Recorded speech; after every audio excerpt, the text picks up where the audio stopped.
Andy, my dude, have you heard of the magical website builder known as Squarespace? Ugh, not another Squarespace ad. I feel like every podcast is sponsored by them. Hey, don't knock it till you try it. Yes, okay, it is overhyped, but actually it lives up to the hype.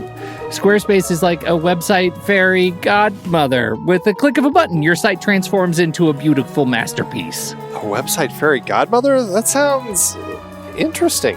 What makes it so magical? Well, for starters, those slick templates make anyone look like a professional web designer. Pick one, customize the colors and fonts to match your brand, and voila. Plus, the drag and drop fluid engine is so easy, your grandma could build a site on Squarespace. Well, she did knit me a lovely scarf last Christmas.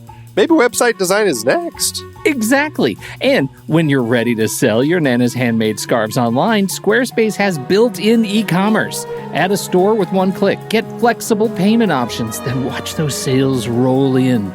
And when she wants to teach others her steezy scarf skills, Squarespace's new courses feature is just the ticket.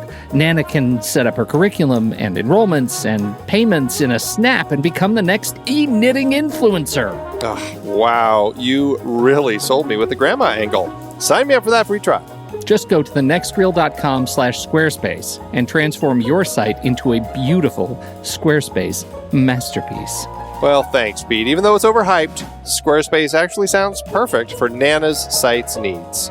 Appreciate the warning on the ads, though. I'll brace myself next time I listen to a podcast. Anytime. Let me know if you need any help getting that site up and running.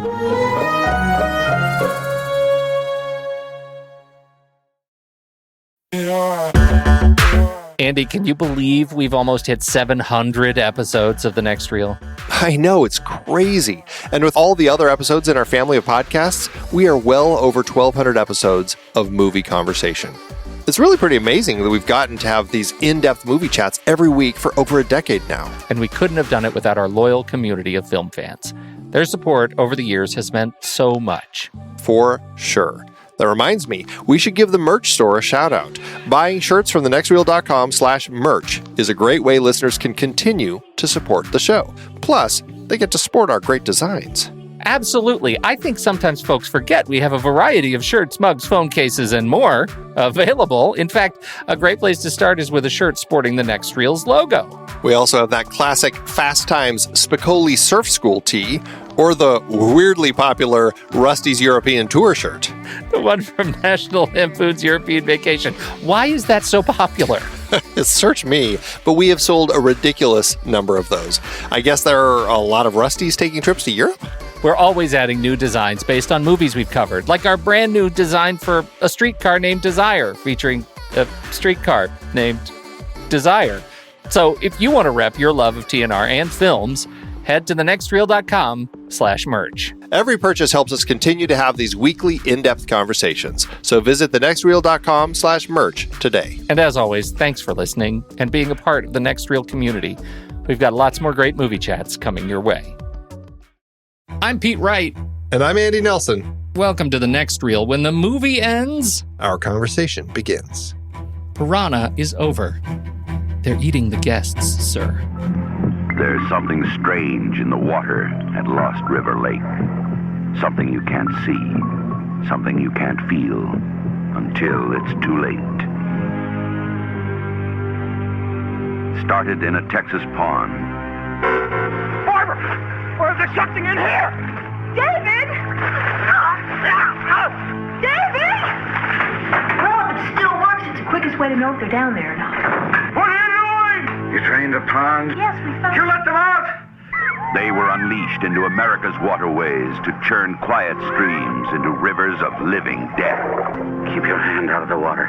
Oh! What's wrong with the water? Dad! Stay back! Stay back! The world of carnivorous fish. Piranha, the deadliest man-eaters of all.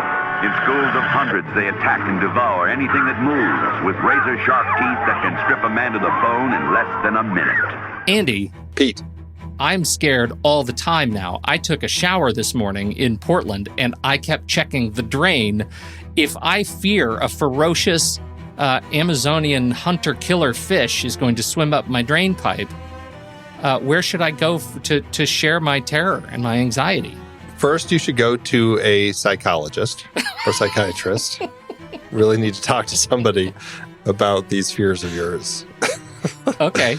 After that, you should head over to Discord and join the conversation with other movie lovers and people who listen to the show. You can chat with them, and hopefully they will help bring down those fears of yours. And, some of them might actually do their best to amplify those fears a little bit. But I'd like to think that most of our listeners and most of our members over in our Discord chat group will help you. They'll calm you down and provide a great movie conversation while you're there.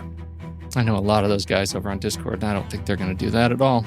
You don't think so, huh? I don't think they're going to calm me down at all. You think they're going to make it worse?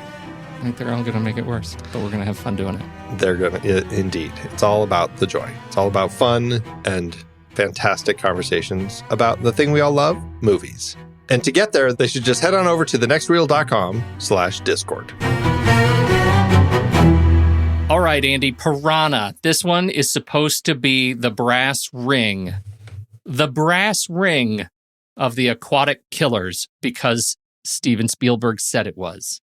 Specifically, I think he said it was the brass ring of Jaws ripoffs. I don't think it's quite the brass ring of Aquatic Killer movies. I think he said it's better than mine. If I could have made mine this way, I would have. More rafting, especially homemade, handcrafted, like twine and no nails rafting. Yes, I'm sure that is accurate. I'm sure it is too. I'm sure it is. Yep. When was the last time you saw this movie? Do you remember? Oh, it was probably college. I rented it quite a while back, but it's one that I remembered fondly because it's just a fun Roger Corman ripoff film of Jaws. It's Joe Dante directing it, John Sayles writing it. It's by people who I think had a better handle on how to kind of craft a film like this than Ovidio Asanitis in our last conversation. I don't know. I had fun then, and I had almost even more fun this time watching it. You know, I have to tell you, I did too. I was really surprised. And watching this movie, I know I've seen it before, but watching it, I have so few memories of just sequences in the movie. It is far less exploitative than I remember. Like, I think my memory has been supplanted by watching, 3D and 3DD, because I've seen those. And so this movie, I actually think carries a lot more weight for the Aquatic Killer part. I had a fine old time. And that's what makes me start with the big question. Just how heavily does this count as a ripoff? That's a good question, because it hits a point where it's no longer just a straight up ripoff, and they're actually just kind of playing on the tropes from the film that they're, quote, ripping off, and they're just allowing it to become its own film. And I feel like while it does have elements that you're pulling from Jaws, and it certainly fits the tropes of this type of film, I also feel like, they're kind of creating their own thing here. They've got these piranha that have been genetically mutated by the government, so you've got that whole government plot. I mean, you still have the person who's pushing for all the crowds, wants to have the big event and to kind of create that big success, which of course leads to a bloody massacre. But it also feels different, and I think that's what works about this film, is they just found a way to pull on all of those elements from Jaws and from other types of similar horror films and make it their own. So I feel like it is a ripoff, but at the same time, it just feels like it's almost like an homage, you could almost say. I prefer homage. It feels a little ripoff, more artistic, I suppose. I guess it does, and maybe that's too much for this film in particular. But I think it is, for me, this movie stands out as something having its own identity. Last week with The Octopus, it did not, right? That felt to me like I was watching every like set piece was a stand-in for something else.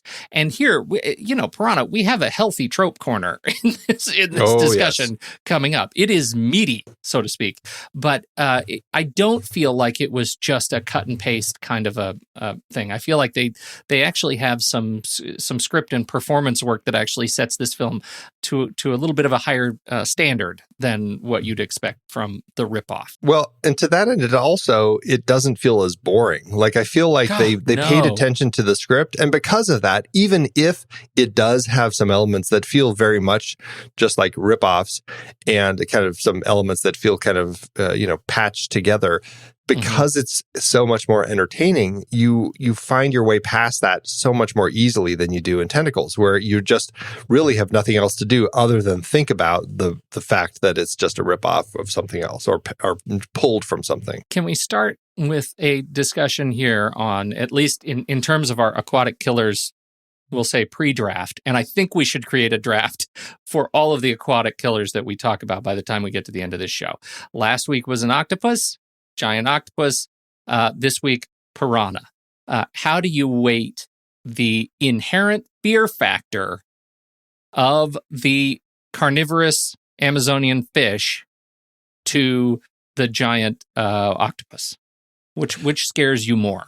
Well, as a kid, I probably would have said octopus because I felt like seeing things like 20,000 Leagues Under the Sea and stills or images from it came from beneath the sea, things like that with these giant octopuses. There's just an idea of those tentacles wrapping around you that just feel incredibly frightening.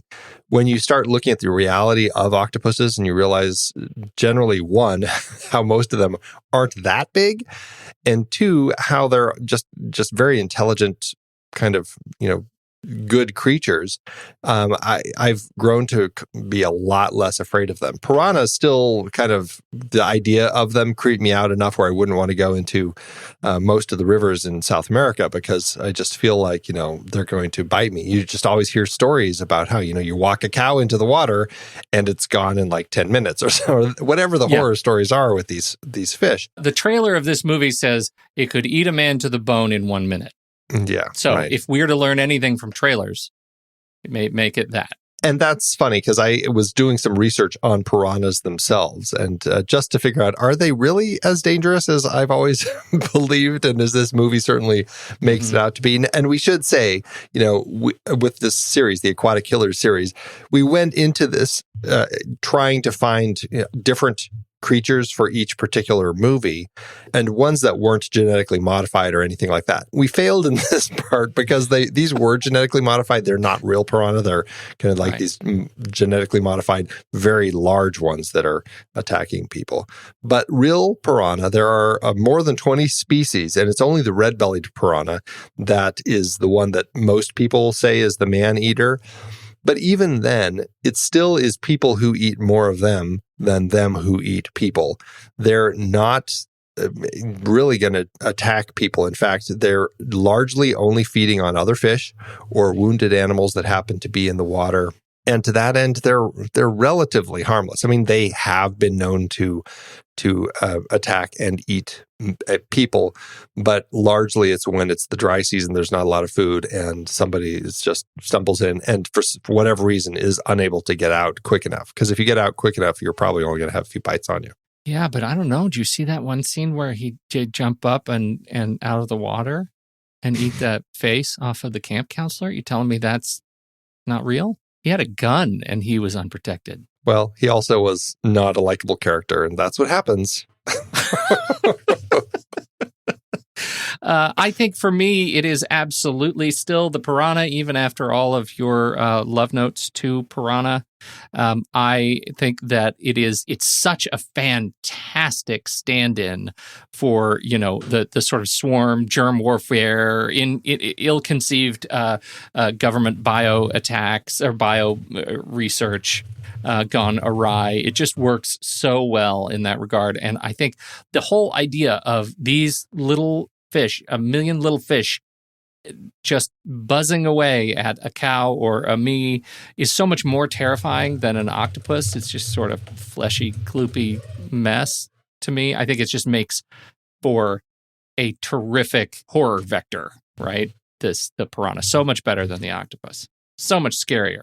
And it's like, it was the last of the Star Trek films, Star Trek Beyond, when it was a fantastic villain because they have so many, like hundreds of little tiny ships that they use to attack the big ships. And because of that, it's very hard to defeat them. You can't just shoot your phaser because you're hitting a couple, but there's so many more around it that can just come in and attack. And that's, I think, why Piranha seemed like a very vicious killer. And to that end, that's why it really is kind of as effective as Jaws, because Jaws is one giant, massive eating machine that can swallow you whole.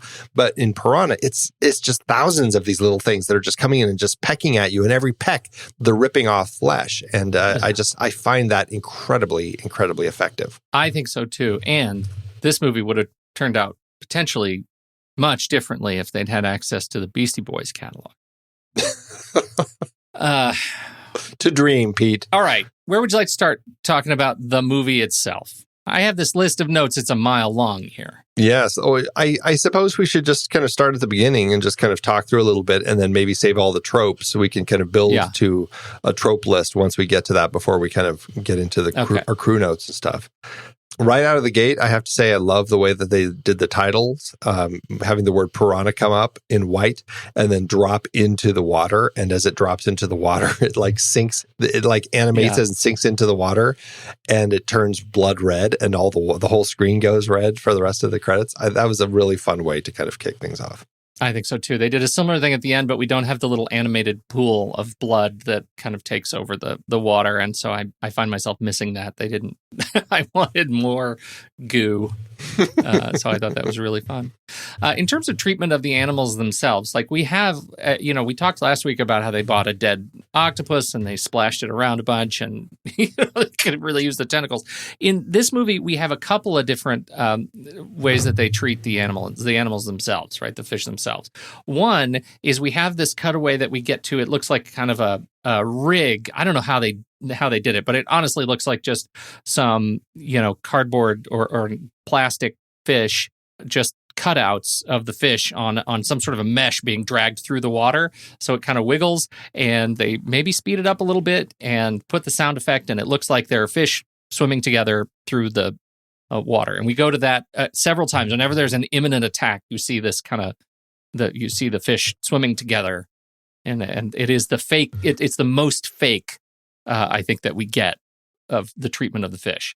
So those are kind of that's sort of the far away. The close-ups when they're actually attacking, I'm assuming they're just more puppet stuff. Yeah, I didn't find anything, and I didn't have time to listen to the commentary to see what it was that they were doing.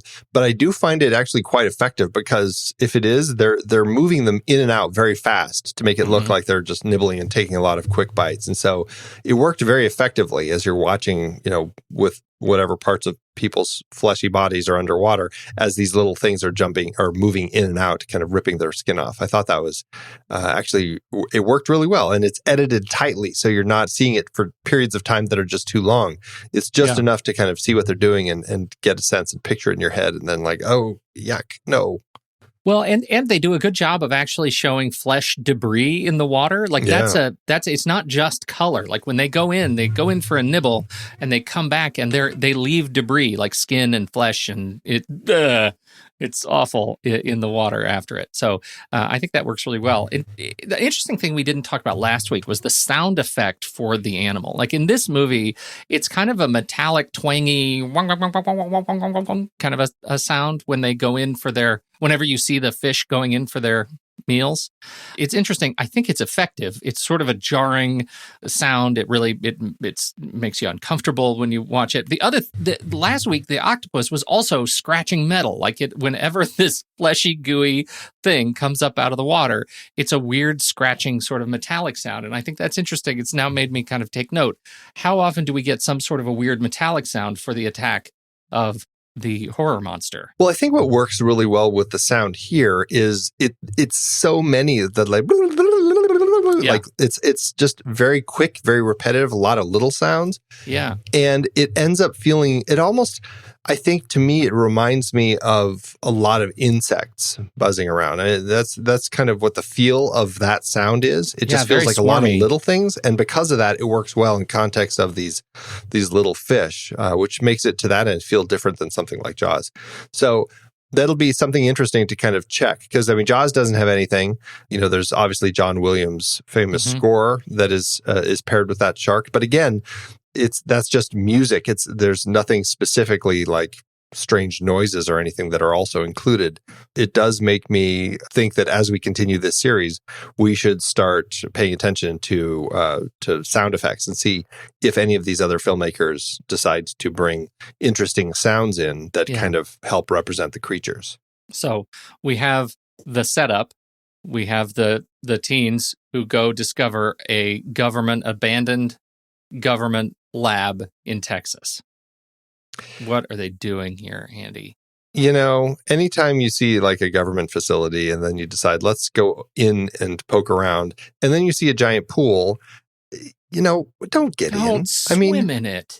It could be, toxic water. I mean, why would you just jump in and decide to swim, even if it wasn't full of mutant fish? It just seemed like a dumb idea. But it made for a fun setup.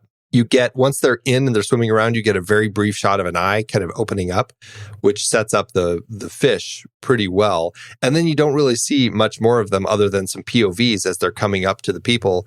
And then you start kind of getting that kind of just the sound and everything as they're eating. It works really well, the way that they kind of develop that with these fish. Yeah. And it's sort of a pre-trope too, because the attack fish POV coming up from under the water. I mean, that is a Jaws POV, that's very much one of those looks, and has become kind of a standard for aquatic killer movies. Not just aquatic killers. I mean, really like animal killers. Like you look at the one about the bear, the grizzly bear and stuff, and you're following. You see the POV walking through the forest and stuff. And honestly, it's just a horror trope. We've talked about that in like Black Christmas. And I mean, it's just something that people use as a way to show a threat viewing a victim, a potential victim. Right. Now, we go into the lab once the whole investigation starts. And Andy, this is a thread that bugs me to no end. Really? Yes. I'm surprised to hear your shock. There is a monster, a wee tiny monster in this lab that is sneaking around, and they make such a big deal out of it. There are so many little hero cutaways to this little monster. It's like a little stop motion creature kind of watching them, right? What is the purpose of that creature in this movie? And why don't I get more of it? Like, if it's there, I want to know why it's there. There's no explanation for this creature. There's no explanation, but what I love about what they did with that is that it's such a strange piece of world building. We talk about world building a lot on this show and why we love the way that people build these worlds and the things they use. And that is a strange element that makes no sense, but it tells me, one, this lab is open, and two, they're doing some really wacky stuff that is off the charts if they're creating strange creatures like this. It's just like there's nothing sensible about what that would be and why it's there.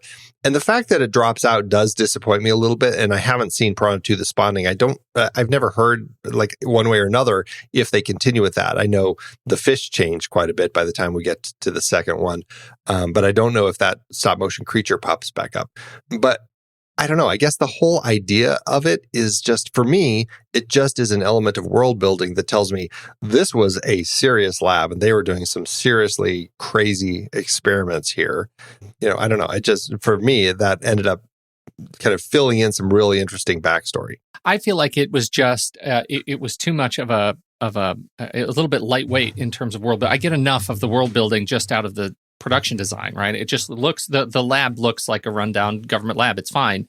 And so I feel like it is just one other creature, and I feel like if they're going to have one other creature, I need to see more, maybe. And I guess we do have a lot of bell jars with, like, you know, all of those things. And maybe it would have been fun to have, especially that last one, kind of move. There was kind of a large thing with a weird mouth in a weird place, and that would have been fun. Well, there's a piranha. We get to see one of the piranha in one of them, too. So that's a place we kind of get a sense of what this specific thing is that's in the water. So that's nice. Right. And I feel like that was actually a setup for James Cameron in Aliens when we see the facehugger in the tube. I feel like the whole idea of having kind of these creatures in jars to be studying was an interesting element, which of course, it's something that's been around. I mean, we've seen stuff like that back in the early horror classics and stuff. So it's something that's been around. I personally liked how it was used here, even with a weird stop motion creature. Yeah, right. We have our intrepid investigators who end up going back up to the lab, and they discover there is still a researcher there living in this lab as a caretaker of the fish. And we find out that the fish were bred to destroy Vietnam. Andy, so smart. Tell me you didn't hear that. Operation Like, of course, Razor Tooth, yes. Of course that exists. Of course there are government scientists doing this. That's what NORAD is for, actually. That's what they're actually doing is Operation Razor Tooth. Razor Teeth, yeah. No, it's such a strange thing to do. I don't know. When they mentioned that, I'm like, well, that's an odd thing to do, knowing how dangerous they are, knowing that if it gets to the ocean, they will spread everywhere and basically destroy all the fish in the ocean and anyone who goes into it. Because they breed, I don't know, these fish breed like flies. I don't know if you know that. That's what I heard. That means they also only live about 2 days. Okay, so they get out of there and they end up traveling downriver together. And they do it. And they lose their Jeep they lose in their an Jeep. accident. And so the only way down is rafting. So how do you feel about the raft? knowing that they know, our heroes know that the river is full of deadly fish. And they choose the raft. Okay, so I find it to be, I mean, obviously they need a way down, and it seems like the only logical way down if you don't have a way. But also it seems like, okay, but the river's full of piranha. Now, they've never seen one. So to that end, they might not realize how dangerous they are. I mean, they released them without realizing it. And the doctor, he seems very upset that they've released them. And to the point where... at this point, he's not talking very much, too. Right? He's not talking. He's been he crashed the Jeep and now he's kind of injured and shock. And it doesn't really say much to them. And so they don't really learn much about the piranha threat until they're on the raft and they're kind of already floating down the river. And he starts explaining a little bit more. The doctor gives him a little background about the Vietnam and all that sort of stuff. Well, they did. I mean, it's great. It's like they've stacked the threats, I think, really well in this sequence because we get to say here, that's so dumb, of course. But it is just one, it's like an onion of risk that, he's on one hand, he's so proud of this log Huck Finn raft that is lashed together. Which he built with his daughter. I like that. And he built with his daughter, no nails. It's all twine wrapped with all these logs and it's great. They're very happy with it. But of course, we know already that that's not going to end well. And in fact, it doesn't actually end well once they get on the raft and get down the river a ways. They do see their mountain man avatar, Jack, who is great. Like, what a great death we get to see of him dragging his skeletal legs up the bank. That was fantastic. I watched this with my son, and that was a great moment for him. That was like really one of the first horror moments where we've seen like somebody like really, bloody and missing limbs and stuff. It was a pretty shocking sight. And just seeing that poor guy who had his legs devoured by the fish and then tried to pull himself back up to his house only to bleed out. Oof. So good. Good stuff. And the poor dog. Is that a trope we forgot to list? The sad dog trope? Probably was. Oh, okay. Well, this is a footnote. Sad dog is also a trope. There it is, yes. All right. What else? Well, and then they go a little farther down the river and you find a kid who was with his dad and they had been fishing. And then the dad, of course, accidentally is trying to get something out of the water and gets eaten, and the boat flips, and the kid is on the top of the canoe as it's slowly sinking, and they come upon him and have to rescue the kid. And of course, that's the moment that ends up kind of creating some injuries. And now we have our fair doctor with his bloody hand hanging in the water. He's kind of unconscious, because he realizes the threat that he has created. And so he is brave enough to jump in to save this kid and get him over in the process, getting bit quite a bit. And of course, as they're sailing back down the river, it's his bloody hand that draws the piranha to him and then to the boat. And he's the one who leads the piranha to basically destroy this twine-tied raft. And so all of that, like you say, all of that. And of course, we're looking at this as a 1970s aquatic killer movie, but actually it holds up on screen. It legitimately holds up for me, as an entertaining bit of thrill and animal murder goo. It works. It does. And, I'd say the script works well. I think that the threat is built strongly.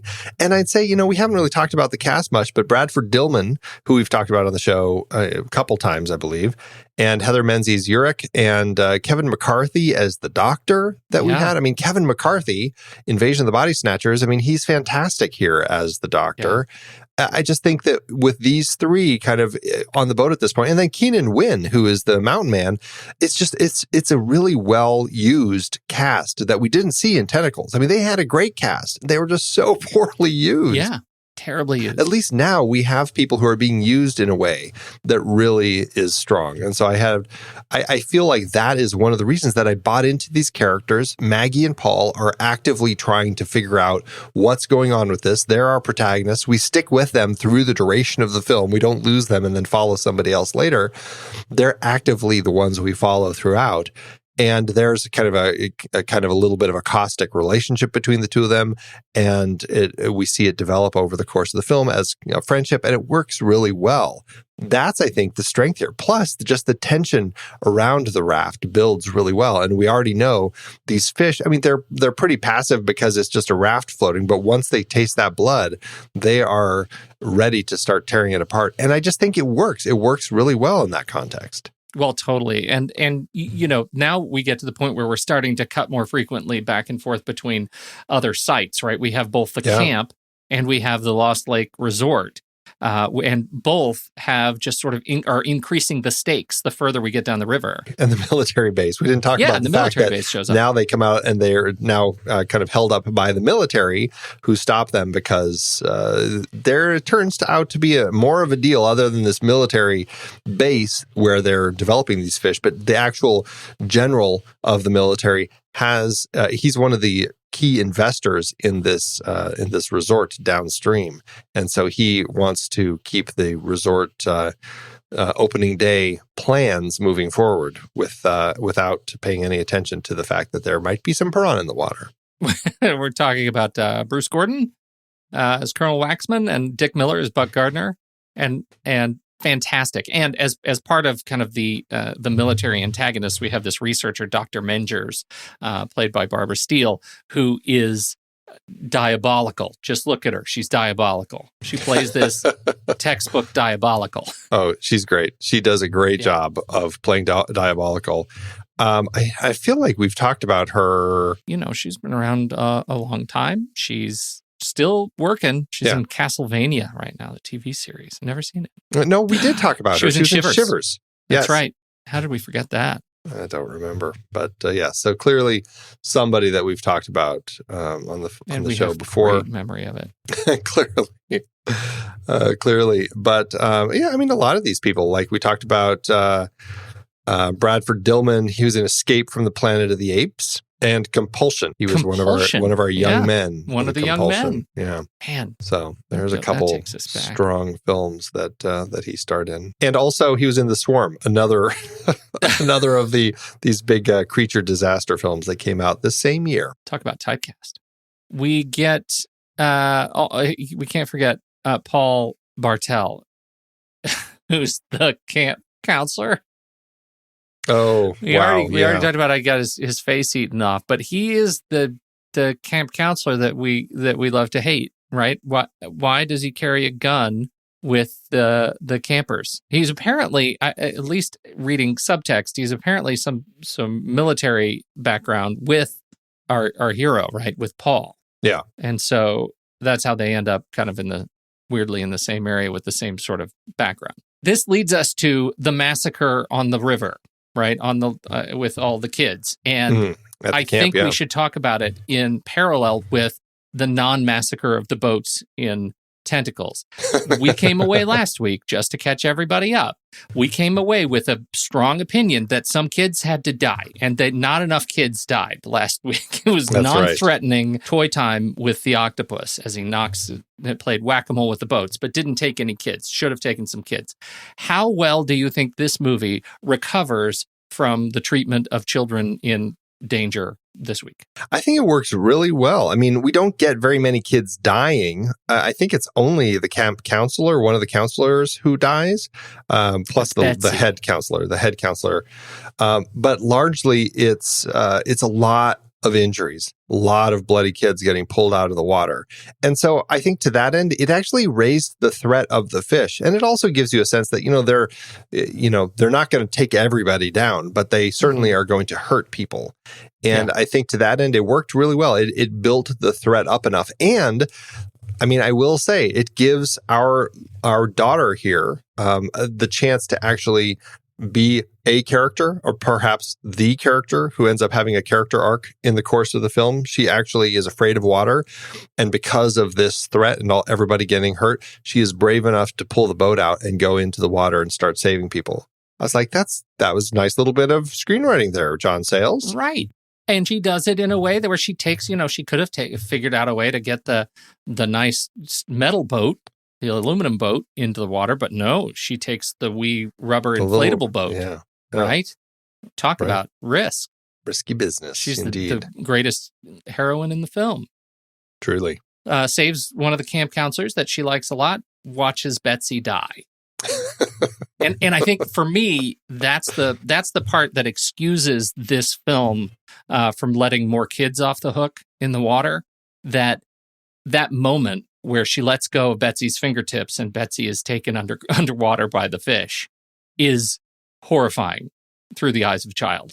And that's what makes the massacre at the camp a valuable asset to this movie. Well, it's because we now know these characters, right? Yeah. And that's what Tentacles never did. This film gives us a chance to get to know the characters, even if it's just little bits and pieces, but we have a sense of who little Susie is and why she's afraid of the water, and these counselors talk to her. And her relationship with Betsy, trying to help her not have to learn to swim. Plus, we have them, Betsy and her bonding over throwing darts at the head of the camp, his picture. His head. Yeah. Yeah. And it's just, there's a lot of moments like that I think really help you get to know these characters and like these characters. And I think that's a strength that Joe Dante and John Sayles clearly had as they put this script together and directed it, is allowing the characters to develop and grow, allowing there to be a sense of kind of comedy that kind of played through, which is certainly a strength that Joe Dante has shown over the course of his career. That kind of comedy horror blend works so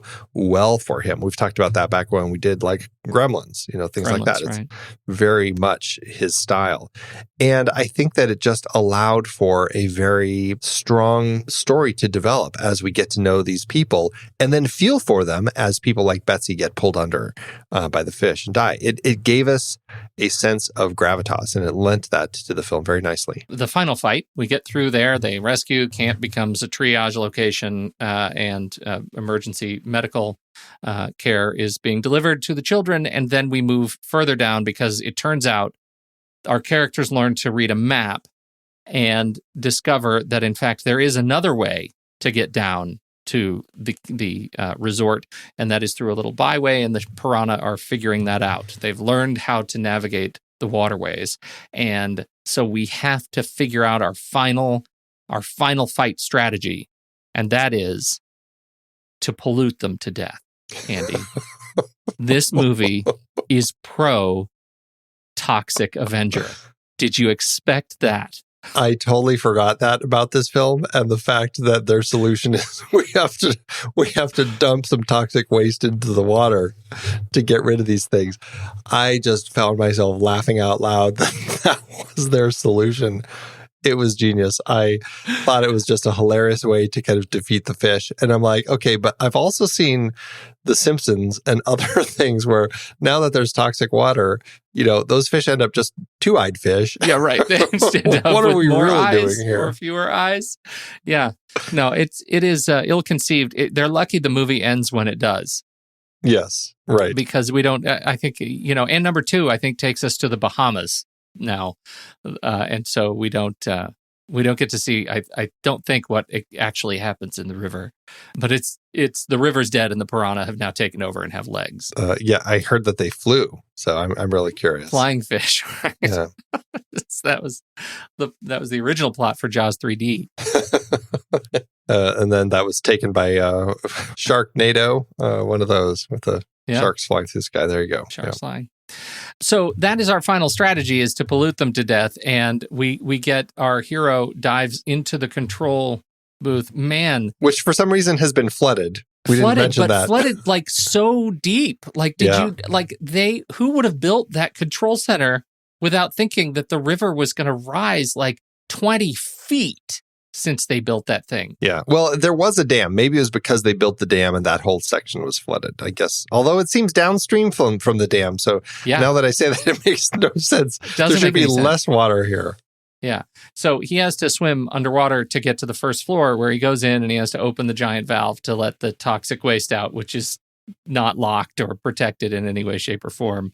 And he does that, and he's nibbled at and clearly put into a state of shock, but he is rescued and is dragged out of the water.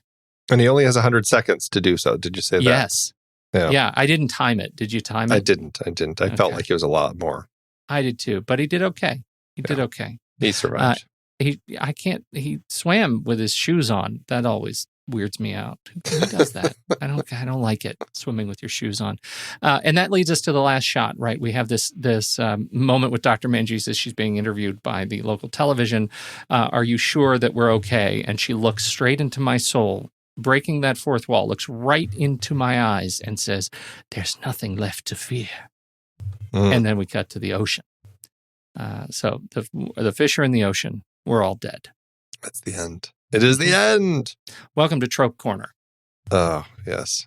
Before we get to Trope Corner, All right. I just have to add one more note here. I watched this with my son, as I told you. He's 10. He's in this phase right now here where he's wanting to start watching horror movies. Like, he's seen some YouTube videos with kids talking about The Nun and other recent horror movies. And so for some reason, it has spurred on his brain to say, I want to watch some of these movies. And so I've shown him a few, and I'm still trying to relatively be gentle, and I still have to kind of talk through it with him as we're watching. So we were watching this one, and he came in a little late. I had already started it, and then he came in probably, 15 minutes. It's already, we have our two people trying to figure out what happened to the missing teenagers, et cetera, et cetera. And so we're watching it along, and we get to the point where our two intrepid investigators are being held by the military, and they're trying to figure out a plan to get out. And he says, "Well, go out there and distract him somehow." and so Maggie goes out, and she's trying to distract our guard, which the Army sentry, we should say, is John Sayles in a cameo. Yeah, right. And she's trying to distract him. And then she goes, look up in the sky. What's that?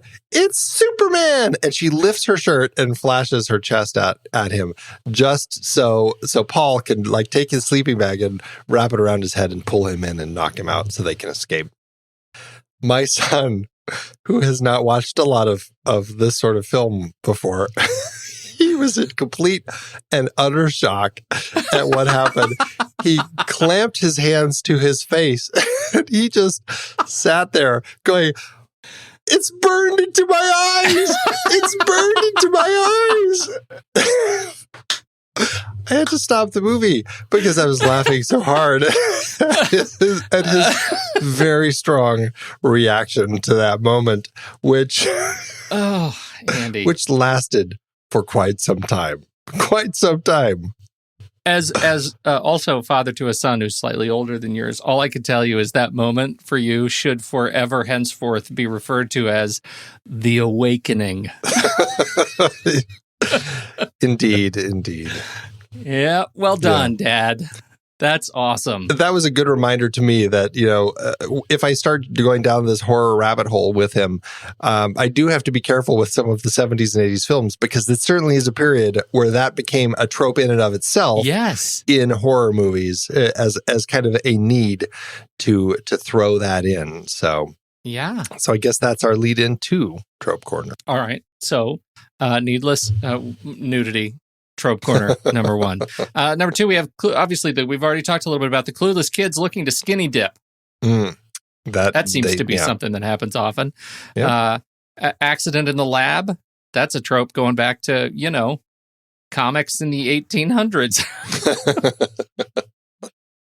Yes, science is a pesky thing. Yes, science is a pesky thing. We do have the nosy investigator. In this case, she's a skip tracer. She's looking for somebody who's run out on, I guess, some sort of a summons or a crime of some sort. In this particular case, it seems like, she's just a detective. I'm like, okay. But she's more like a bounty hunter, she's just like looking for clues on a kid who's run out of something. But usually it's like a journalist, right? Or a nosy photographer or a nosy, somebody. And in this case, skip tracer, but she is the nosy investigator. We have the person who's a bloodhound, but loses something. You'd think that they'd be a little bit more on top of their stuff. Big comedy trope there, yes. Yeah. The reclusive divorcee. Oh, right? yes. That's a good one. Yeah.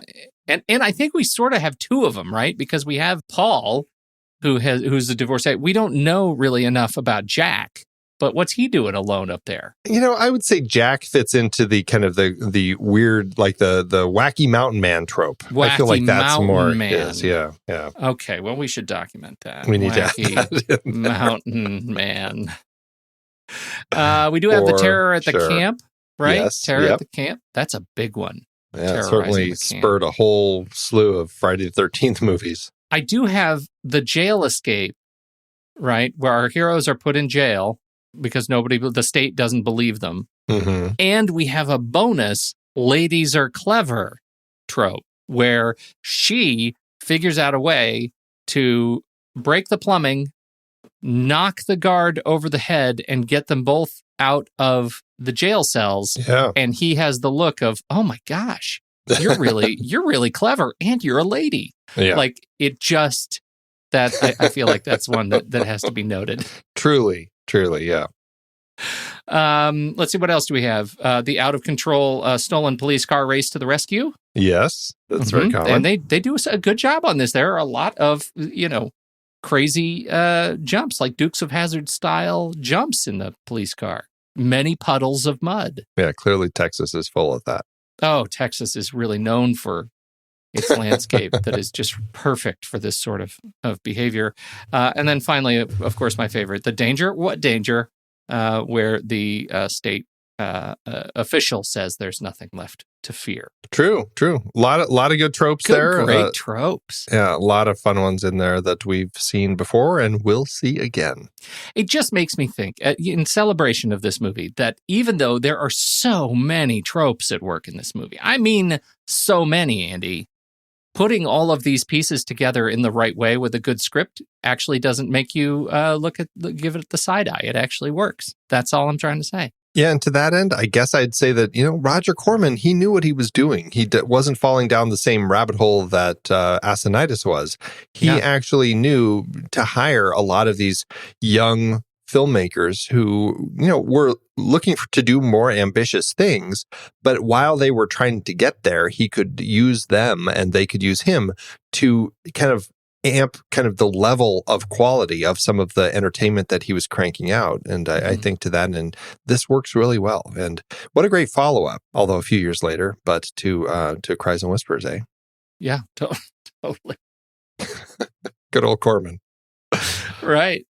He really knew how to stack the deck. You want to talk about getting it made? I don't have much about getting it made, but the interesting thing is that when it did get released, Universal Studios, which was actually releasing Jaws 2 the very same summer this came out, they actually were filing an injunction to stop this film from getting released. But Steven Spielberg, he actually gave the film a positive comment and said, we shouldn't do this. And so they stopped and they kind of allowed it to exist, which I think is fantastic. And obviously, Spielberg and Dante would go on to work together as Dante came on to work on a number of Amblin films. And so I think that there's strength to sometimes having those friendships in place. Goodwill. Mm-hmm. We've talked about most of the cast, and you mentioned John Sayles as the Army sentry. I think we didn't mention that you may not have noticed 2 scuba divers. Joe Dante himself was scuba diver number 2, and Phil Tippett was scuba diver number 3/victim. In the movie. So we have a little bit of fun casting there. Yeah, because I think Phil Tippett was probably working on the creatures, right? Yeah, the monsters. The little fishies. Yeah. And, I just want to say, we talked through the cast, but Dick Miller, he's very much a Joe Dante regular. I think he's in, if not all of his films, most of them for sure. I mean, he's one of those guys that's kind of, every time I see Joe Dante's name at the credits, I'm like, okay, when is Dick Miller going to pop up? Because he's like a Lucky Charm sort of actor. We've got Jamie Anderson behind the camera on this movie, and I think it's great. And he went on to do some really fun movies. I mean, Bad Santa, Girl Next Door. He's done a lot of TV. Pushing Daisies is one of my very favorite television shows from 2007 that didn't make it very far. He did a couple of episodes of that. He's done a lot of great work. Grosse Pointe Blank, come on. The Gift. An interesting variety of films. Yeah. Like What's Love Got to Do with It, to The Odd Couple 2, to The Flintstones and Viva Rock Vegas, Jay and Silent Bob Strike Back. So he's kind of all over the place. Interesting. Yeah. Yeah. No, I think, Small Soldiers. Isn't that one of your favorite That's another, movies Joe Dante. And so that's, I think, the first time and only time that he actually returned to work with Joe Dante, interestingly. Looks like it. Yeah. Although he has come back and worked as a camera operator on a number of other Dante films like The Burbs and his piece of Twilight Zone, the movie, things like that. Sure. Interesting. It's great talent, and it's so fun to he's got this on his credits. I think it's great that we have, you actually owned this soundtrack before we watched the movie again. Yes, I love this soundtrack. Pino Donaggio is one of those Italian composers that I think writes really interesting scores. He did a number of great scores that he did with Brian De Palma that I just really, really enjoy. I think we talked about him with Blowout because he did that one. We talked about him with Carrie because he did that one.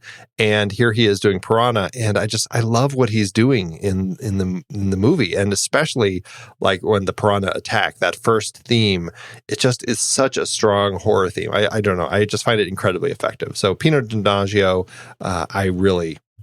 I just enjoy. I think that he's a great composer. All right. So we know that this is part of a family of what one could term a family of incestuous sequels and remakes. What happened next? Yeah, it actually, because of this film, eventually it did kind of grow into a kind of a cult following that did spawn a number of interesting films that I think that it's actually just called the Piranha film series, even though they're not directly tied together. But this one led to the sequel, Piranha 2: The Spawning, which we talked a little bit last week because Ovidio Asanitis worked on that. He produced it. James Cameron was directing it, and then they fired Cameron, and Asanitis came in to finish it. And then there was a remake of this film, which I don't even remember happening. It was a direct to Showtime in 1995 that was largely the same story. It was another Corman film that he basically took the exact same script, just took out all the comedy and just made it a straight horror, directed by Scott P. Levy.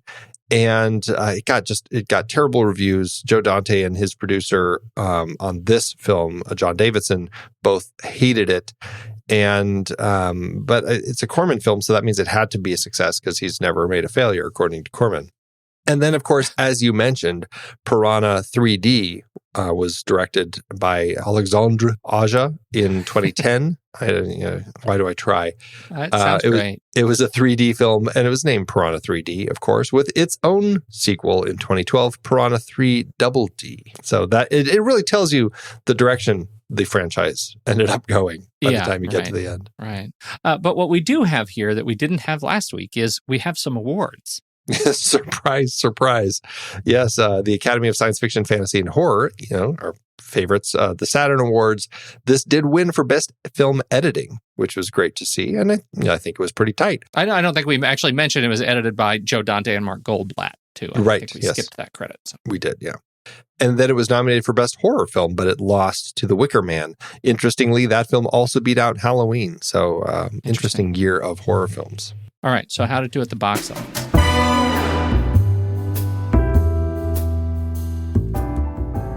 Well, Dante's second film with Corman was cheap, but there is some conflict about how much it cost. One report said it cost $600,000 to make, another said $720,000. I'm just going to assume the latter, which lands it at about $2.8 million in today's dollars. The movie was released August 3rd, 1978, the same week as The Eyes of Laura Mars, Interiors, The Magic of Lassie, China 9, Liberty 37, and Corvette Summer. Corman once again proves that he knows how to make a profit, of course. This movie did go on to earn $16 million at the box office, or $62.9 million in today's dollars. That gives it an adjusted profit per finished minute of almost $639,000 and a profit 22 times its budget. Way to go, Roger Corman and Joe Dante. But what about China 9, Liberty 37, Andy? Whither China 9 and Liberty 37? I've never even heard of that movie. Oh, really? Really? Interesting. No idea. The only one in that whole list that I know about is The Magic of Lassie. That's funny. You haven't heard of The Eyes of Laura Mars either? Nope. Wow. Every one of those is new. China 9, Liberty 37 is a Monty Hellman Western film. It's hard to find. I've never been able to track it down, but it is one that has long been on my list to see because I enjoy watching Monty Hellman's films. Interesting. All right. Well, there we go. That's Piranha. Piranha's on the list. I think we need to take it to the mat.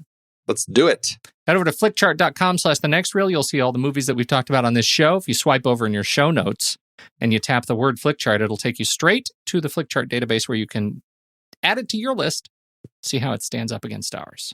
First up, Piranha or Il Postino, the Postman. Oh, I hate Il Postino. Yeah, I will go with the Postman too.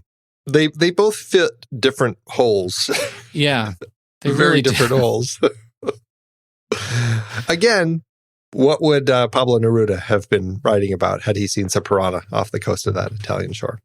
Yeah, I think we know. I'm curious to hear these. All right, Piranha or Atlantic City, Louis Malle's film. I definitely put on Piranha first. I would put on Piranha first, but I would say Atlantic City is the better film. Right. So I'm going to say Atlantic City. Okay. Is that you agreeing with me? Yeah, it's fine. Okay, yeah, it's fine. Okay, Andy, it's Atlantic fine. City. Piranha or Bull Durham? Piranha.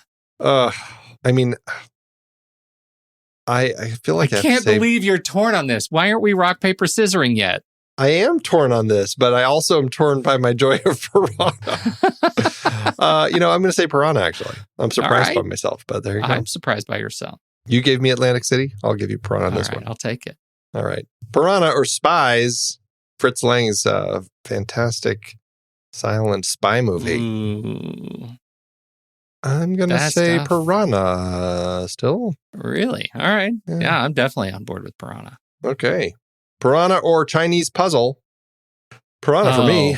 Yeah, Piranha. Yeah. Piranha or Rabid? I will say Piranha. Okay. Yeah, Piranha, but it's close. Piranha or The Lonely Guy? That's what Piranha needed. More Steve Martin. Yeah, right. Piranha. I will say Piranha as well. Piranha or La Femme Nikita? La Femme Nikita. Yeah, I'll say Nikita. All right. Well, that puts Piranha in spot 358 on our chart. 358 out of 472, or 24%. Pretty low. Yeah, I'm actually surprised by that. I'm surprised and saddened. I'm surprised and saddened. It actually did much better on my own list. How did it do on yours?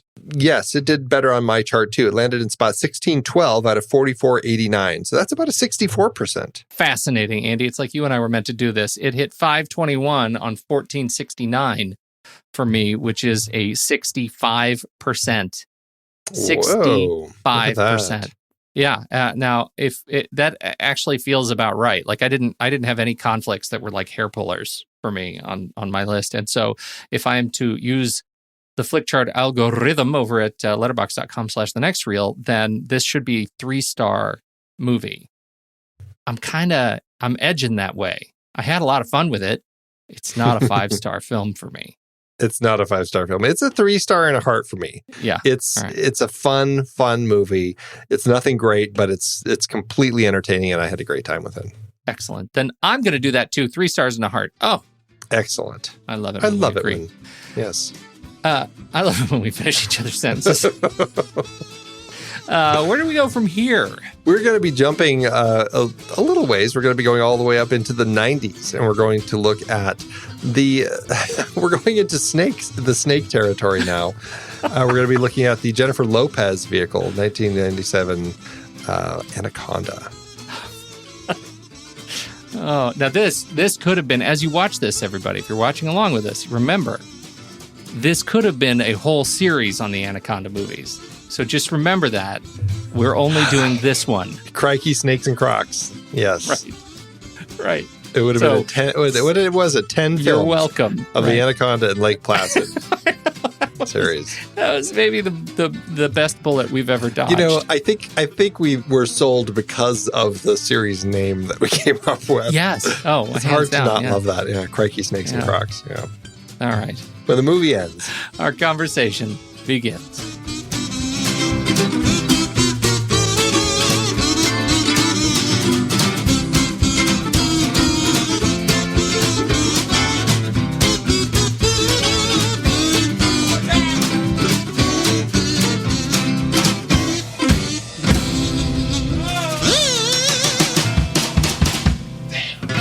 Amazon giveth, Andrew. As Amazon always do it. Yes, they do. In this case, I went with the kids again over at Common Sense Media.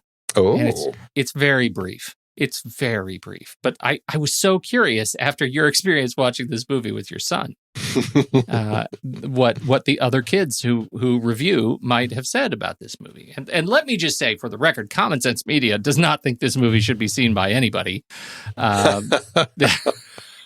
They say it's an 18 plus, and they do give it a 2-star, which is, it's not great. The kids, though, let's see, one of them said that they saw this movie and made them really love Piranha 3 Double D. But the other ones, I have one here from a 9-year-old. Wow. Okay. Right, a 9-year-old who gives it a 1 star. And says that this movie shouldn't be watched by anybody under 18. And their review is, it sucks. Jaws is better. Out of the mouth of babes. What is great about this is that of the reviews, there are only 4 reviews. A 10-year-old seen it and gave it 1 star and says that 16-year-olds should be the youngest that you can see this movie. 9-year-old who says 18-year-old should see this movie and it's a 1 star. I do have a 16-year-old young woman who says it's a 4 star, but be aware there's a lot of drinking, a lot of nudity, and plenty of language, she says. And then I have a 13-year-old who says that only 18-year-olds should see it. So the kids are too young to see this movie. They all agree that older people should see this movie. I think that was so. Way to go, Common Sense Media. You've done your job.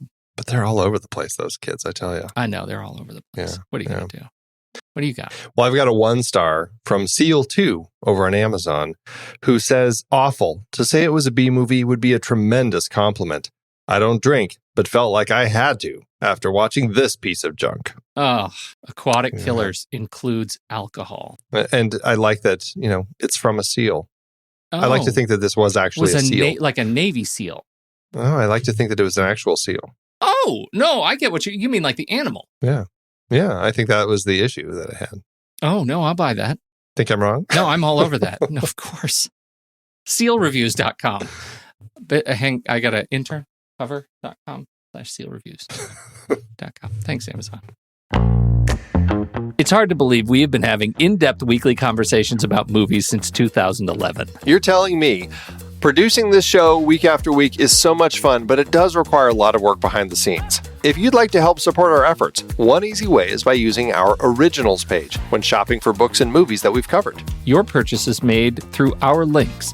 Give us a small commission at no extra cost to you, and allow us to keep having these great discussions. We covered a lot of great movies that were adapted from other material in Season 10. Our Originals page at thenextreel.com/originals is where listeners can purchase the source material behind all our adapted film discussions. It helps support the show at no extra cost when you buy through our links. In our foreign language Best Picture nominees series, we looked at several adaptations, including Z, The Postman Il Postino, Crouching Tiger, Hidden Dragon, and Letters from Iwo Jima. We hit the high seas with In the Heart of the Sea from Nathaniel Philbrick's nonfiction book for our Aquatic Killers series. Definitely a weaker entry in that series. I bet the book is better. Oh, me too. Member bonus episodes featured adaptations like Gone Girl, The Russia House, Ivanhoe, The Hot Rock, The Big Heat, and Naked Lunch.